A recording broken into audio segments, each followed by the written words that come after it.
is the role that you play in it. Mm-hmm. So for starters, taking a step back and instead of just thinking, okay, I don't like what this person's doing. I don't like that they're behaving this certain way. Okay, well, one, understanding where they're coming from on it. Is it something that like, okay, they've always done it this way, or that's a habit of theirs, or I don't know, they just like doing that.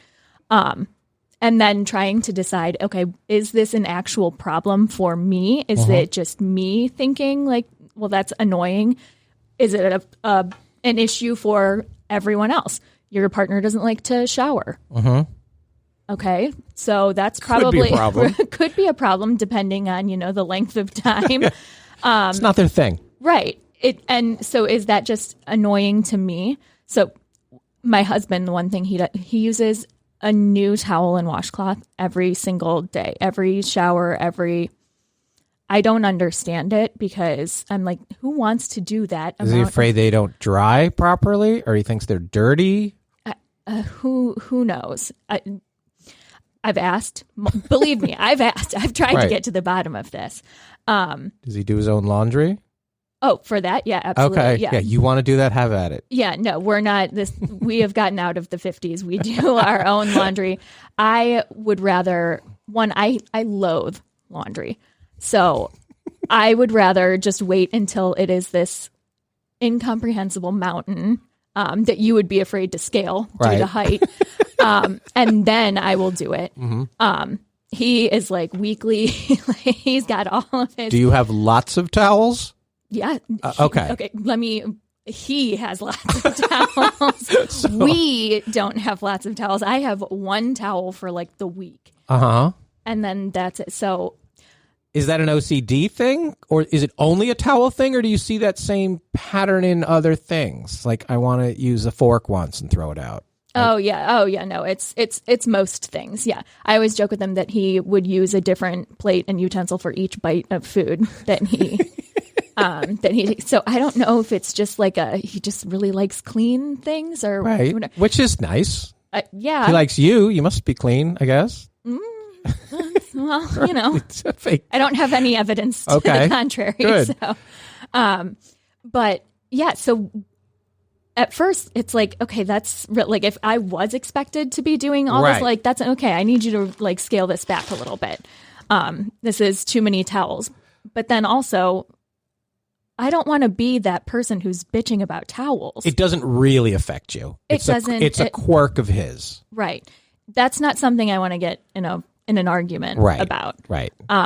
Because again, if I had to go to bed at night knowing I'm that person who's angry about towels. And if you had to wash the towels because of his quirk, then it would affect you. Right. There's also plenty of things that I can realize that are annoying about me. Right. I am pure chaos. I cannot be organized to save my life. It just is not something that I do. I can't. I've tried many times. It's just I can't do it. So he has to deal with that. I have to deal with all the towels. So there's a give and take here. And how long were you married, or how long were you in a relationship before you discovered this behavioral pattern? You're like, is that a new towel? Like, did you ask a question? Probably right around when we like first started living together. When, I'm starting to notice like, okay, so there's a huge pile of dirty towels and I still just have this one. So I don't know, like, are we running like a So YMCA? Early on, if he went to like your place and he would be like, can I get another towel? And you were like, well, there's a towel right there. And then it was a discussion. So fascinated by this. I know. I really opened up a whole new realm of marital issues. Because then that's early, because this is before marriage. So this is when you first get to know each other. Assuming somebody, this is not the 50s, so I'm assuming somebody stayed at somebody's place somewhere in the relationship early on. And is it something you notice, or it's something he volunteers quickly? Listen, here's my towel thing. No, I don't think he doesn't know he has a towel thing. Oh, he doesn't? No. To him, this is just, why wouldn't That's part of what I brought up. Like, people don't know they have a thing. No. So he thinks you have a thing not using a new towel every time. Does he look at it like it's reusing a Kleenex using a towel? Again, maybe. I think we're giving him more credit than he might be right. Thinking about I'm somebody who goes to the gym and goes through like 50 towels at the gym because it's their towels. Right. Yeah. And gross. I mean, other people, disgusting. No, I don't think he thinks about it. Like, I think it's just he's on autopilot. We also, like I was saying before we started, that we grew up across the street from each other. Hung out in different social circles. See a bunch of towels on a clothesline. Right. I was like, I can't be, but like What's going on over there? No, I have things to do in high school. There's other. So you literally grew up across the street from each other. From what age? Well, I moved there when I was 13. And then we didn't start like talking or. And how old was he? He's a year older than I am. So he was 14, you were 13? Mm-hmm. Oh, look at young Brittany across the street. Yeah, whoa. Check her out. With our braces and our Hollister t-shirts. And yeah. But yeah, when we moved back from college and we're living at home, that was when we started like talking and hanging out. Otherwise, he was really skinny and had like big, dumb, curly hair, and I was this. So you went through high school together. You went to the same high school. Mm-hmm. You lived across. Did you ride the same bus? No, bus? No. Was there a bus? No, there was no bus. No, there's buses out there. There are buses, but like that's. Did you walk to school together? Did you drive to school? You were across the street. I swear to you, I maybe saw him 3 times the entire time I lived there. Like, never saw him. So you were in the cool kids and he was not? Or vice versa? He was more into sports. Mm-hmm. He played baseball. My sport of choice was like, how much of my friend's parents' liquor can I steal in this Minnie Mouse thermos? That's a sport. Yeah. No, I lettered in partying. Like, it was not... so the sports thing was not... Right. So completely different. So we would... I think cross paths here and there, and I was like, oh, hey, and then you came from college and like, oh, he grew up. He looks good. Other way around. Oh. He's an only child, so I think he's just mostly just living in Mark world. Just thinking about how great he is and all the things that he does better than everyone else. So he jokes about, but this really happened, that I had updated my Facebook profile picture or something, and he screenshotted it, sent it to his friend, and said, "Neighbor girl could get it." And I was like, oh, okay, wow, all right, yeah, neighbor girl can get it. And I was like, yep, what? I'm still waiting for it. I don't know what you're talking about. So was there a conversation like, I always liked you when you were 15, and or was there none of that? No, it was none of that. I was actually because that would have been a for sure. No, thank you. No, it was just kind of like, hey, we're both like, what do you do? Like, I'm going to go for a walk later. Do you want to come? And then I was actually like annoyed at the fact that he wanted to hang out with me. Really? Yeah. Because I was also in this like really like this routine of like, okay, I have this set meal for dinner. I do this, and this. My schedule was I have to be in bed by 9:30. I got to get up at 5. I worked at the autism center at the Cleveland Clinic and it was just like, I'm exhausted. I'm wrestling people all day long, and I don't have the energy for you. All right, we got to take a quick break because we got to pay the bills around here, but we will be back right after this.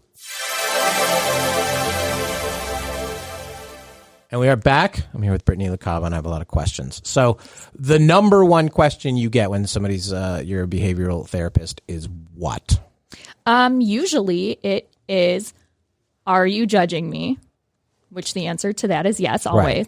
Right. Not always necessarily in a negative way. Right. And then also, what is that? What does that mean? What's a behavior specialist? And we started there, and I got off track. Are you judging them? And is that judging has that like, nasty kind of connotation to it. Observing, is that the proper term? Yeah, analyzing, I guess I would. Yeah, I'm analyzing. But anyone is really, if you're in a conversation with somebody, you're watching their body language. You should be perceptive. Right. Right. I guess I'm giving a blanket statement that most people are doing these things when, Most people are looking beyond you to see if there's a reflection in that surface that they can look back at themselves at. Yeah. That's probably true. Is that what you're doing now? No, dates dates in Los Angeles, you'll see couples sit sort of 90-degree angle so they can look at other people. Which that's not surprising. They're not engaged one-on-one in conversation. That sounds They're like, pretty, can I face the door? Yeah, people want to face the door. That sounds spot on for what I would picture is LA. What's going on out there? But yeah, no, it's you're always kind of looking at what somebody else is doing. If you think somebody's interested in you, like, are they looking at me? Are they, fidgeting too much? Are they sort of, so that's a healthy thing. Are they slowly backing towards the door? So we should look at body language, and we should try and notice other things. Yeah. No, no one wants to not wants to, but I mean, if you're in a group of people and you're only thinking about yourself, maybe take a look at that. Right. Maybe do some soul searching on like why you're so into yourself. Do you sneak a quick peek and look away? Is it like an eclipse? You shouldn't stare too long at somebody? Well, yeah, because if I'm sitting here looking into your soul that's uncomfortable. I know. So, yeah, I don't think you should be doing. But you're mentally taking notes. Right. They did that once? Huh. Oh, they did that again. That's the way they are. Right now, you're oriented towards me as I'm speaking, not just because we're doing this, but if we were in a regular conversation. Right. Are you doing something else while I'm talking to you? Are you clearly not interested in this conversation? How many people do something else, though, because they're nervous about the conversation? Like a lot of people will misinterpret behaviors for the wrong reason. Some will be like, oh, they were looking around the room. They weren't interested in me or they weren't paying attention to me. And perhaps they were so overwhelmed by how good looking you were that they just didn't want to be caught staring or something. And we do things. So interpreting behavior is also sort of fraught with peril, Right. Well, and when we talk about changing somebody's behavior, understanding those things is probably the most important thing to consider before actually asking that person to change it. Which is why I always say the most underrated date of all the dates is the second date.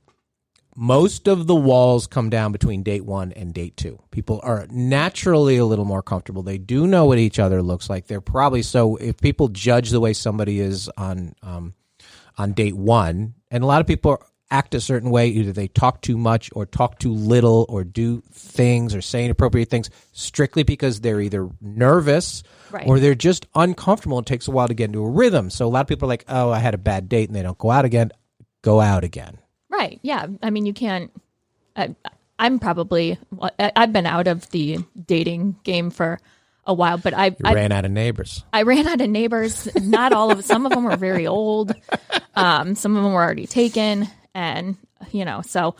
But I feel like I would be awful on a first date.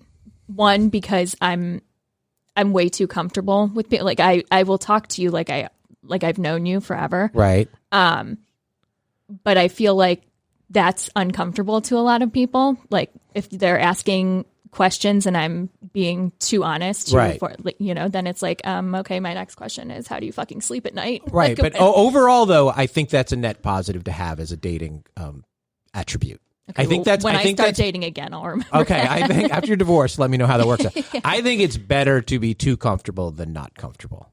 And some people, not everybody can handle that. Not everybody can be like, oh my God, she said fuck before the appetizer. Right.